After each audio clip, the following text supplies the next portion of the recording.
Welcome, everyone, to the MMA Happy Hour podcast. I am Kyle Anthony, your host for today. We are talking UFC Vegas 98 between Taira Taira and Brandon Royval. We're going to be breaking down 4 plays here on the show today. And listen, we're coming off another profitable evening last weekend at UFC 307, picking up nearly 8 units of profit for clients. Another profitable evening. We have cashed nearly 80% of UFC events this year. Feeling great. Our march to over 100 units of profit. We are knocking on the door at 95 units this year earned. So feeling great about it. If you want to become a client, link down in the description. And also, I'm going to try to make these videos a little bit quicker. I'm going to try. Sometimes I don't know when to shut the fuck up because I just keep rambling and talking because I have so much damn knowledge in my head. Trying to get it out in a short video sometimes is tough. But I'm going to give it a shot here, try to get these videos a little bit shorter and make sure you guys get all the information that you need on these plays. So with that being said, we will dive into the main event of the evening between Taira Taira and Brandon Royval. Now, you've got Taira here, big favorite, minus 275 and climbing. On your side here, you've got Royval around the plus 220 mark. Now, you look at Taira here, I mean, he looks to have the goods, right? I mean, 16-0, 24 years old, really has, done well. Went out there, 6 victories in the UFC, 4 by finish. Really overall, nice grappling game, can move forward, and just has a lot of talent. Overall, just a lot of talent that he's just going to keep getting better in the organization, in the UFC. At 24, with the right training, this kid could really, start to compete for titles down the road. Or soon, we shall see. But I think that he really has a lot of great things that he does do. Now, with that being said, you got to look at the Royval side here, and there's definitely some things going back, watching tape, really that Royval can take advantage of, and really things that Royval does. I think the first thing, when you're looking at this, first, the price is wide here for a big step up in competition. But 2, Royval is really a threat anywhere. He's a threat standing. He's a threat on the ground. He the way he comes forward with strikes, he really can mix it up, and that may bring a little bit of, some problems to Taira. And you also look at, he's a slick southpaw, brings good volume out there. He really can pressure out that good volume. Also, I think that his striking is very dynamic. He's a guy that really, will throw elbows, knees, spinning attacks, jumping, knees. He'll just really throw the kitchen sink at you. And that could really make things difficult for Taira. Taira's a guy who does like,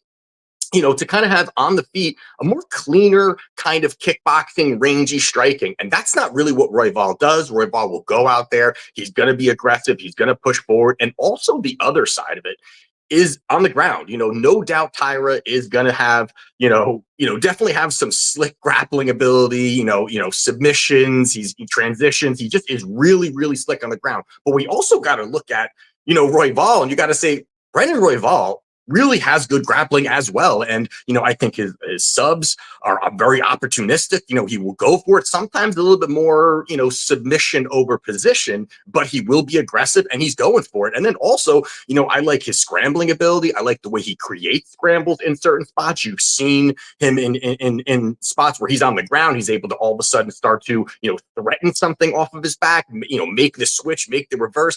And that's going to bring something different to Taira altogether. And I think the other part is that Taira doesn't have great wrestling, and that could be a little bit interesting when you're breaking down or when you're looking at this fight, because if he doesn't get takedowns, which again, he's probably going to sell out for him, he'll drag guys to the ground and those kinds of things. But again, not that good. And Royval can be taken down, but it could be an interesting dynamic. And then also, this is another step up in competition for Taira. You look at, his last 3 fights, he fought, Edgar Chairez, who's 11-6 as a pro, 1-2-1 in the UFC. He beat Carlos Hernandez, who's 9-4, 2-3 in the UFC. And then he had to step up in competition against Alex Perez. And this was, hey, it's Perez. This is a big step up for him. And all the judges' scorecards in that first round, Perez won on all of the judges' scorecards in that first round. Second round, Perez blows out his knee. Taira was on his back. So, Taira was definitely making attempts to start to get the fight in his favor. But either way, dropped the round, and then his opponent blew out his knee. He gets the victory. Now, this is another step up in competition from Alex Perez in Brandon Royval here. And Royval is a guy who, has fought tough guys, but is only losing to really elite guys, losing to Alejandro Pantoja, current champion. He lost to Brandon Morono, which former champion, and then just recently comes off a nice victory over Morono. And I think that's another big spot for him here where he looked good. And at 32 years old for Royval, entering his prime, higher level of experience, really has been on big pay-per-views and had big moments, at the UFC level. I think this line is wide here. I also think that this market is going to keep betting Taira. So for me in this spot here, I do like Royval. I think the value is there. This is kind of a dog or pass spot for me here. I mean, this line is going to consistently grow. We'll see where this Royval line kind of ends here. But even at this price, I like the dog money here. I'm taking Brandon Royval to win plus 220, and we'll see where that line goes as the week goes on here.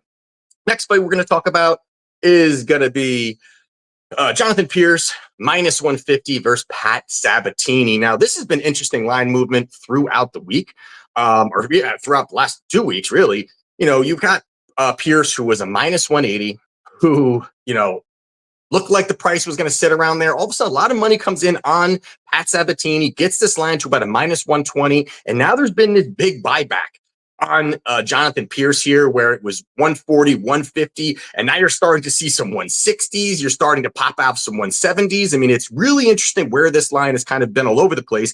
And I think the interesting part is there is a little bit of recency bias why I think this line did make this dive early. And the money was coming in on Sabatini was the fact that he's coming off 2 losses, 2 back-to-back losses, was choked out by Joe Anderson Brito, lost to David Onama. Yes, not the greatest looks for him overall. And that's part of it. But the other part is that both these guys are grapplers, and it's going to be a situation where they're both going to be in each other's wheelhouse. They're both going to be comfortable grappling, a little bit different when you look at, how they actually, what they do on the ground. You've got Pierce, who's, going to be relentless with his takedowns, going to look to positionally win, force you up against the fence, and just really smother your offense. And then you got the other side, you got Sabatini, more of a jiu-jitsu guy who, if it's on the ground, he's going to look to, throw up submissions, really hunt those. And, again, that can work for him there. He is definitely slick when it comes to that. But I think the big advantage here for Pierce is going to be how he weaponizes that pace. I really like what he does there, where he pushes forward and he is just relentless. And this is going to be the apex cage, smaller cage. I think it's going to be something that he's able to, really dive at legs, really be able to get some control time, and really just, again, make it ugly, keep it in tight, and see what happens from there. And we even look at it, you got Pierce, who's a guy who's not going to really get away from that overall. He averages 10 takedown attempts per 15 minutes. He averages 5 takedowns per 15 minutes. So he's a guy who's going to shoot, who's going to look for those takedowns. And I think that he's going to be able to outwork Sabatini in this spot, really outwork him, outmuscle him, out really perform him positionally, and find opportunities to land some shots in there. And then also the part is that Sabatini, although since he is a jiu-jitsu guy, he's going to, he wants to be on the ground too. So Pierce is going to bring him there. He's going to be happy being there. The problem, I think, for Sabatini is the fact that he'll play off his back. He's going to throw up submissions from his back. He's going to be comfortable down there. He's not that, he's worried to be on his back. He definitely believes in his grappling, but you can lose rounds there. You can take some damage on your back. I think that's really where Pierce will find a lot of success. And then lastly is the striking. I highly favor Pierce's striking overall. I think he's got the better combinations. I think he's definitely got the better volume. And then you also add in that, Sabatini's chin is a little suspect. He's very hittable. I think this is a spot where Pierce has the opportunity to go out there, get this victory here. And I think he can do it possibly by knockout, possibly by winning by decision. I think Sabatini is more held to just really throwing up a submission and landing it. So I do think that's where the problem is going to lie here. But for me, I like Jonathan Pierce to win minus 150. And the next one here we're going to talk about, I think we're doing good here. We're rolling through here. And you guys let me know too if you want the longer version, the short version, but we're going to try to run with this short version for a little bit here. Next one here is going to be D-Rod, Danny Rodriguez, minus 220 against Alex Morono, plus 170. Now, this is a fight where before any card, after, I should say, maybe on a Monday, Sunday night, Monday, somewhere in there, where I'm really diving on the next card, looking at the next card. I kind of systematically go down, hey, if something sticks out, this is a fight I want to bet, or this is a fight, no way, or this line's crazy, or I'm gonna watch the market here and see kind of where this line ends up. Those kinds of things I start to make notes on. And one of them that really stuck out to me was this fight. And more for just how wide it is and for the combatants that are involved in it. And you've got D-Rod here who, the guy had some hype behind him, right? The guy had some hype, and I was somewhat of a believer too, where, a couple of years ago, this guy looked to, have the good striking, fast hands, good footwork. He was really throwing with power. And he had this whole thing where he was in prison, that's always going to get people talking. And, there was a little bit going on behind him with that. And then, but he beats guys, he beats Mike Perry. He beats Preston Parsons. He beats Kevin Lee, he definitely did some work in those spots there. But since then, he's been on an 0-3 run. It should probably be 0-4 against the Leech, where he got the split decision win. I thought the Leech did get that victory. Either way, he doesn't get it. But anyway, you look at it, close fight overall, questionable win, but could be 0-4 heading into this fight, which is kind of crazy when you're looking at that. Now, both of these guys have a lot of flaws. And again, that's going to be something I look at when you're looking at guys who can make a lot of mistakes, low fight IQs. Those are things you want to start to kind of dive into a little bit and see if it lines up strengths and weaknesses with the opponents and kind of see how that plays out here. And this is a spot where, not only, do both these guys have flaws, they're both kind of aging, and you've got D-Rod, who's now 37 years old, started his MMA career late, and we don't have to get into all that stuff, but 37 years old, 34 you got on the Morono side here. And it's not that Morono is some world beater, but I do think there's a lot more issues when you're looking at the Rodriguez side, and then you're looking at the price behind it here. And D-Rod, I think the big thing for me here, going back, watching tape was, he doesn't take shots very well, anymore. He doesn't really absorb them as much anymore. And I don't really like what I'm seeing from him. I think that a couple things are happening here. I think one of them is also going to be that the absorbing of the shots, but also his hand speed, I feel, is kind of deteriorating a little bit, kind of on the decline. That's kind of what he leaned on. I think that that's kind of going away a little bit. And I don't think he's taking shots very well. And he's 37 years old. I think a lot of things are starting to go against him in this particular spot here. And I do think that there is a path here also for Morono, where I think Morono can get takedowns. I think he can look for his wrestling. And if he utilizes the wrestling, he's got high-level ground game. I think he's very good if he can get this fight to the ground. And I think that's the path for him here. I think he can keep D-Rod down. I think he can bang rounds. I think he can get control time also. He comes in wild sometimes, and that's all also, Morono can get, clipped coming inside, looking to throw some shots here. But I just don't think that, D-Rod really has it anymore. Again, going to be in the apex cage. I think this is going to help someone like Morono, who I think really will go that path and not just look to stand and box with a guy who really wants to box in D-Rod. So I think it's going to work out well for him here. Also, you got to look at that Alex Morono many times has taken short notice fights. He's taking a lot of short notice fights here. And I think that's another spot where short notice fights, this is now a full camp. I do think that this is going to play out very well for him here. And again, at this price, to me, this should be very close to a pick'em, maybe a slight favorite here for D-Rod, maybe a -120. But when you're talking -220, and if that gets even higher here, I just think that this is a coin flip kind of fight. In those situations, you've got to take that plus money here. So in this spot, I'm taking Alex Morono to get the job done. And the last one here we'll go over is going to be between Themba Gorimbo and Nico Price. Now, you've got Themba -360. You've got Nico +270. Now, this is one here where we, not long ago, I think it was his last fight, actually, we bet 4% on Themba. Good price. We like the spot there, ended up getting the victory. And now we're seeing this line really grow. And we're also saying that this is The Rock's favorite fighter. Now, I'm not going to go conspiracy theory. I like to kind of throw those things in there when I do see them, or when something's kind of popping up here. But, WWE and UFC are, they're tight. They're tight now. So you got The Rock, who changed Thimba's life. We don't have to get into that also, but a lot of things that he did for him. I think it was a house or condo, and he provided him with money and all this other stuff where Thimba was struggling for food, asking people for money for lunch after practices and stuff like that. So definitely you're going to consistently see probably a better Thimba each and every time. Now, the other part about this is that, you've got Thimba, who is decent striker, but I think he's got some good wrestling. And then you've got on the other side, Nico Price, who's, a high-paced fighter overall, but really a fan favorite, really a guy people just kind of like because he's exciting. And that, to me, really starts to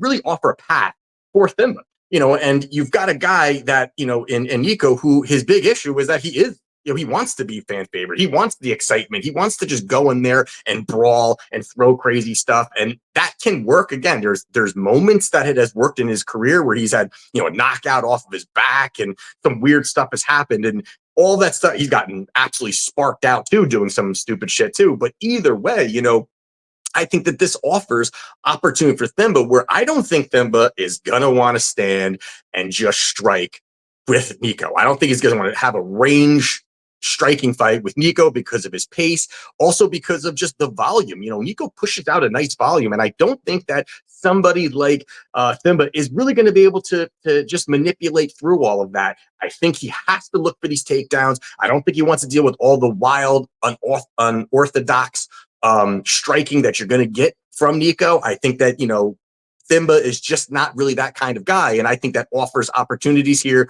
for him. And also the part that you got to look at it is that, I think that the takedowns here are going to be there. And I think that Nico can be taken down. And I also think Nico is a guy who's going to play off his back. I think he's a guy that, won't get up. I think that he can be, kept down. And I think that, again, Apex Cage could offer up that opportunity for him to kind of have shorter distance, less space, less footwork, and find it. He averages 4 takedowns per 15 minutes. So that Thimba is going to look for those takedowns and going to look for the control time. And that also is where I'm going with this play, is that, yes, I think Thimba gets the job done here, but I also do think that, the slower pace of Thimba is going to give this fight some legs. I think that they're both, even at range, I think it's going to be a little bit more slower paced. I don't think you're going to see these guys going guns blazing. Even if Nico starts to do that, which brings me to my path, starts to do that, that's where the takedowns come. I think, when you start getting Nico coming forward and aggressive and wild, I think takedowns will absolutely be available to him whenever he wants them. And I just don't think he's going to find those finishes overall. Once he gets them down, I think that he doesn't have the knockout power. I mean, yes, he's got a knockout in the UFC, as in Gorimbo, but, he knocked out Pete Rodriguez. And even in that fight, it was more throwing an overhand and looking for a takedown, and it happened to land and it dropped him. So I think that this is a spot where Thimba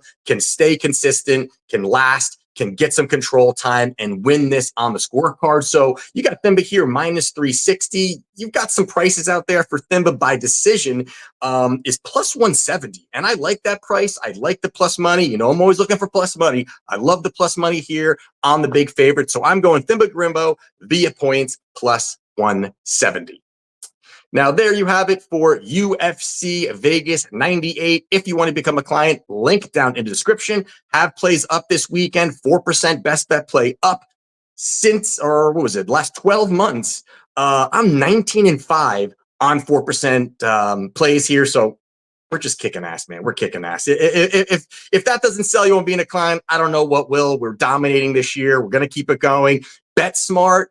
Don't chase, don't do any of that shit. I get DMs and stuff from people doing that. Don't do that. It's a long game, not a short game, and we're doing very well this year. So let's keep it going, and don't forget, let's cash.